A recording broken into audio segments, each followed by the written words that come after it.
Oke, Assalamualaikum warahmatullahi wabarakatuh.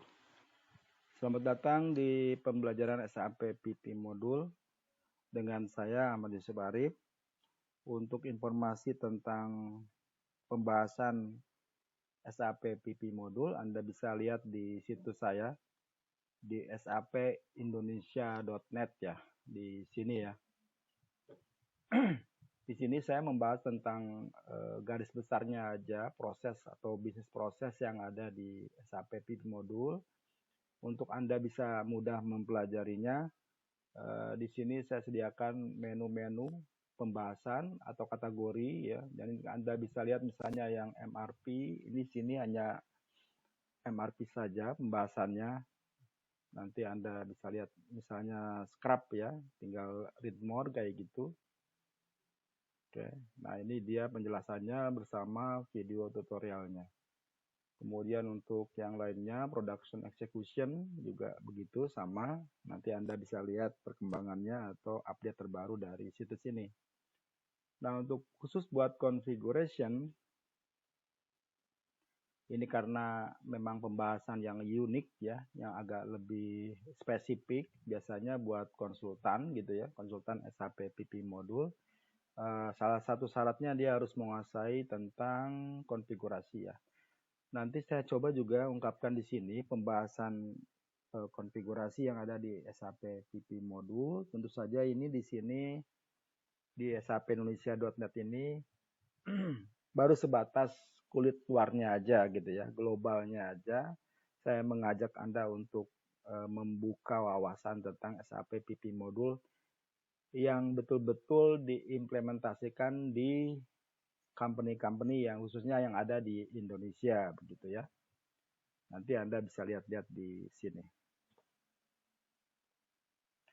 Oke, materi sekarang, materi diskusi kita adalah tentang good receipt ya. Kita memasuki step terakhir dari production execution ya, di mana saya bisa rekap seperti ini, bahwa cycle dari production order itu adalah yang pertama production order creation ya. Jadi pembuatan production order biasanya awalannya statusnya adalah CRTD. Kemudian setelah order di-create, maka dilakukan proses material availability check dan capacity check ya. Dicek kelengkapan material available atau tidak, begitu pula cek pada mesin ya. Mesinnya itu ready untuk digunakan atau tidak gitu. Lalu berikutnya adalah releasing production order ya. Setelah ordernya siap carry out gitu ya, maka diproses sebagai real ya. Dirilis biasanya oleh supervisor produksi untuk dilakukan proses berikutnya. Biasanya setelah rilis maka didapatkan dokumen dari production order di mana nanti ada prosedur step yang harus dilakukan di produksi ya, yang dikirim sebuah dokumen untuk dilakukan proses ke tim produksi, dibawa ke tim produksi. Nanti tim produksi di lapangan dia melihat materialnya, melihat prosesnya, melihat kelengkapan dan yang ada di order gitulah. Kemudian adalah good issue ya. Good issue di mana kita tahu adalah manakala materialnya belum available yang di atas ini, maka ada proses namanya good issue ya. Good issue nanti di order itu tertera dengan status JMPS. Ini berarti barangnya sudah diisu ya, sudah diisu ke dalam order. JMPS good movement posted. Lalu berikutnya adalah production order confirmation ya. Kita juga sudah membahas ini bahwa setelah proses produksi berhasil gitu membuat finish good Setelah berhasil membuat finish good, maka dilakukan proses konfirmasi, artinya diaktualisasi. Begitu ini, kalau sudah dikonfirmasi, maka statusnya berubah menjadi CNF ya. Artinya di sini semua diaktualisasi baik pada quantity maupun activity. Kemudian good receipt ya. Nah, good receipt pembahasan kita terakhir di sini, good receipt ya. Tentang good receipt adalah proses pengiriman ya. Pengiriman dari gudang produksi ke gudang finish good ya, atau ke gudang temporary lah, ke gudang buat dikirim ke gudang finish good. Maka proses yang ini disebut dengan DLP ya, artinya delivery. Lalu setelah terkirim, proses berikutnya adalah technical complete ya, melakukan proses TECO, artinya production order itu sudah komplit. Kemudian settlement dan closing atau business closure. Oke, kita lihat bagaimana konsep yang ada di good receipt ya. Di sini bahwa production order good receipt itu di SAP bisa bermakna dari dua sisi ya. Ini yang merah, ini yang merah, ini yang gambar merah segitiga merah ini menunjukkan bahwa good receipt itu bisa juga terjadi di bukan yang merah, yang biru ya, di purchase order ya.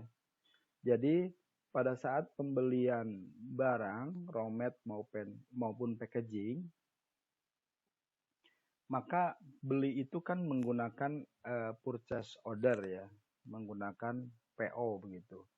Nah, ketika barang itu datang ke gudang, ke company itu, ke warehouse RMPM, maka itu dinamakan sebagai good receipt juga. Cuman good receipt-nya berupa good receipt raw material packaging gitu ya. Dan biasanya masuk ke gudang raw mat dan packaging. Lalu good receipt yang berikutnya adalah good receipt yang disuggest dari production order ya.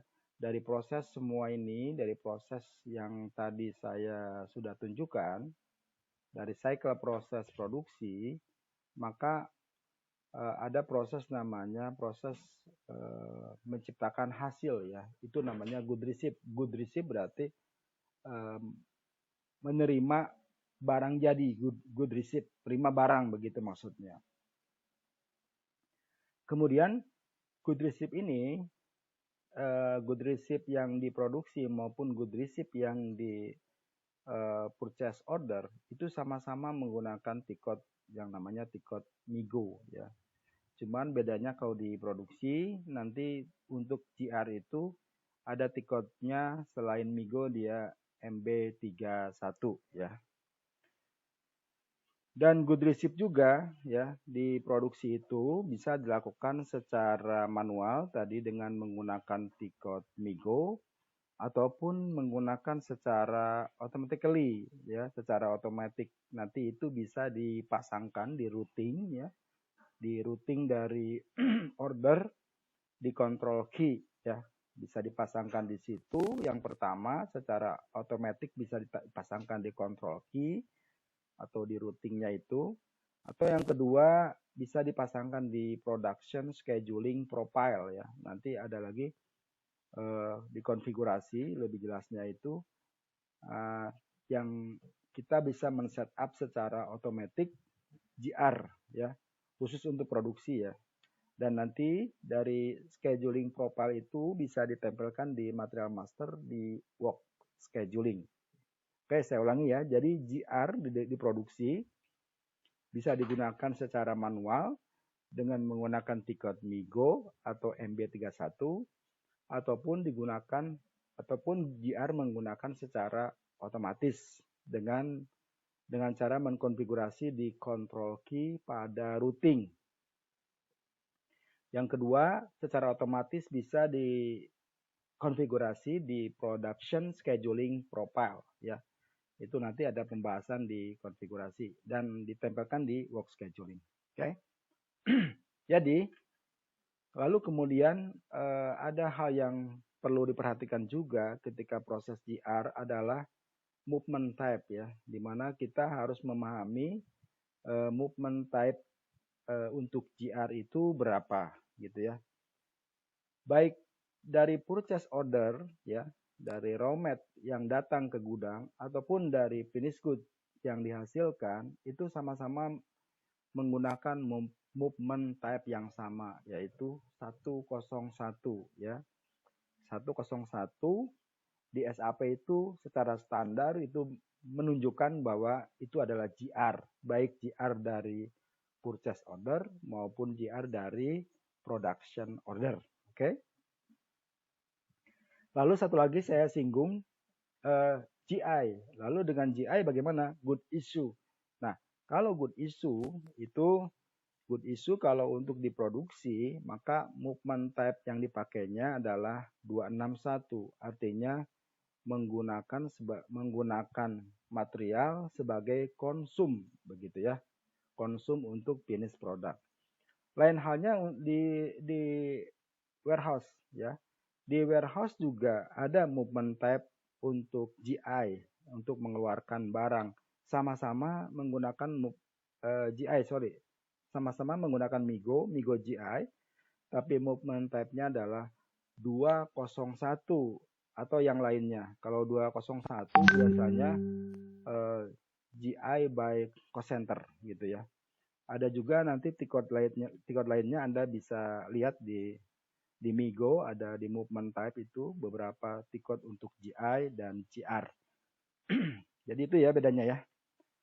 Oke, jadi baik di gudang warehouse atau di gudang produksi atau di gudang finished good, sama-sama dia mempunyai GR, sama-sama dia mempunyai GI. Cuman yang membedakan nanti adalah movement type-nya khusus untuk GR sama ya antara produksi dan warehouse. Yang membedakan tadi adalah movement type-nya dan juga slot dari masing-masing gudang.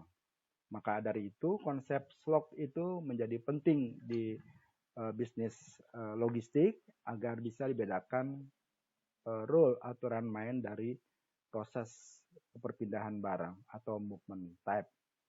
Oke. Satu hal lagi ini terakhir efek ya. Efek dari good receipt posting itu ya. Efek itu jadi dampak dari proses posting dari good receipt ya.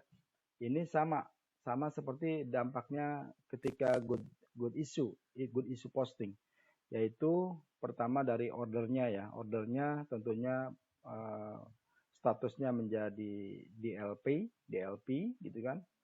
DLP, kemudian juga terbentuknya beberapa dokumen accounting. Di sini ada material dokumen, accounting dokumen, controlling dokumen, kemudian GL account juga ya, account determination, dan report tentunya ya, report dari logistik ya, good receipt, slip dan seterusnya. Oke, saya kira itu saja pembahasan tentang good receipt. Mudah-mudahan dapat dipahami. Kita lanjut nanti ke pembahasan yang lainnya. Terima kasih atas perhatiannya. Assalamualaikum warahmatullahi wabarakatuh.